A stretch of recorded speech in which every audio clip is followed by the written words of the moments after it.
नमस्कार शेतकरी मित्र हो, मी Shyamkant Mahajan, Shri bio aesthetic private limited, Hyderabad. आज आपण श्री भाऊशेठ तांदळे, गाव हर्सूल, तालुका आणि जिल्हा छत्रपती संभाजीनगर यांचा जवळपास आपण अद्रकीचा 2 एकरचा प्लॉट हा बघू शकतो। 23 मे 2026च्या हिशोबाने श्री भाऊशेठ यांनी लागवड केल्यानंतर आज या प्लॉटला 60 ते 62 दिवस हे पूर्ण झालेले आहे।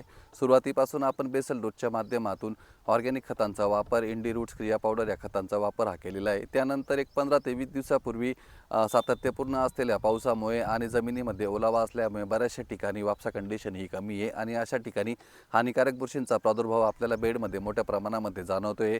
बऱ्याचशा प्लॉटांमध्ये आपल्याला ठिकठिकाणी पॉईंट लागलेले दिसू राहिले। अशा ठिकाणी आपण ती मर किंवा सड म्हणा किंवा पिथियम सॉफ्ट रॉट हा डिसीज मेजरली आपल्याला अद्रक आणि हळद या 2 पिकांमध्ये दिसू शकतो। अशा वेळेस आपण श्री बायोकॉननं ट्रायकिंग, मायक्रोमॅग्नम आणि फ्लोझो या 3 उत्पादनांचा वापर करावा। ट्रायकिंगमध्ये 4 पेक्षा जास्त ट्रायकोडर्माच्या स्पीसीज आपण त्यामध्ये ॲड केलेले आहे।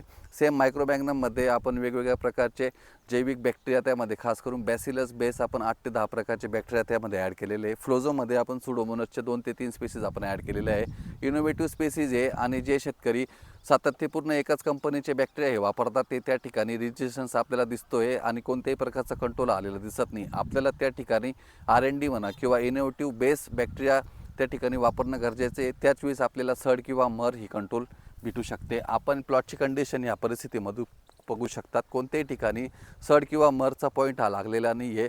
तर मी अद्रक बांधवांना खास करून सूचित करेल की आपण ज्या ठिकाणी आपल्याला बुरशीचा प्रादुर्भाव म्हणा किंवा कंद हे लागलेले दिसू राहिले अशा ठिकाणी आपण ट्रायकिंग, फ्लोझो आणि मायक्रोमॅग्नम या 3 उत्पादनांचा एकरी 3 किलो वापर केल्यास नक्की आपल्याला शाश्वत उत्पन्न म्हणा किंवा कोणत्याही प्रकारची सड किंवा मर ही जाणवणार नाही।